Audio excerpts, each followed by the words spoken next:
Hello guys, good afternoon.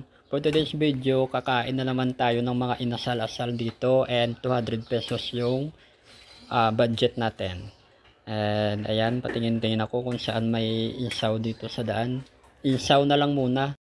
And ito na nga guys, nakaupo na tayo sa binilhan natin ng isaw and yun nga, meron tayong 200 pesos na budget.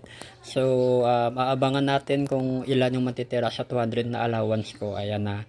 200 yan guys ha. Tingnan natin kung ilang hundreds yung mauubos natin. Aba, hundreds. Charot. And habang nagpapaihaw tayo ng mga isaw natin, ng mga pinapaluto natin mga inasal, and chill muna ako, paupo-upo, and syempre papakita natin ulit yung 200 na hawak ko. O ayan. And may nasabi na hindi niya daw ako nakilala, akala niya kung sino ako. O yun pala, ako lang daw pala, sabi niyang naka-yellow na yan. Thank you. And yan na guys, yan yung mga pinili kong ipapaluto, ipapaihaw natin. So meron silang dugo, botse ng manok, isaw, tiyan ng manok, and wala nga silang ano doon, proven. And also meron silang baboy, ulo ng manok.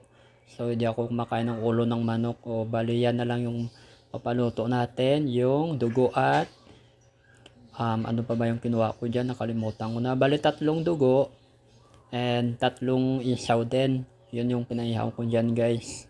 Napakasarap yan kahit walang sauce. Ang sarap. And syempre dinagdagan ko pa yan. Ayan.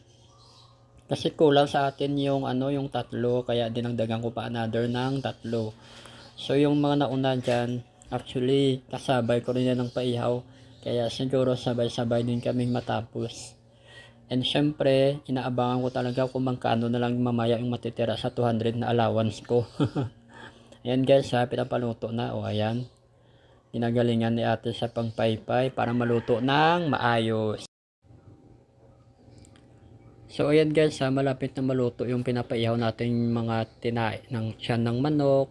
Insaw ba yan? Yung panawag dyan.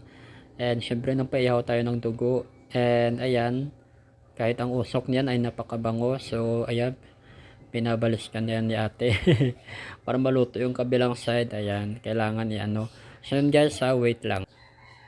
And habang nagpapaihaw tayo, habang malapit na yung maluto yung pinapaihaw natin, naisipan kong i-video yung ginagawang kalsada dito. Oo, ayan, mabuti lang, hindi maulan. Kaya hindi masyadong maputik. So ayan, bibidyohan natin yan. So ayan guys, sa araw-araw yan nila, araw-araw yan dito, tinatrabaho ng mga tao. So alas 5 na yung mga tao dyan, wala na, nang uwian na.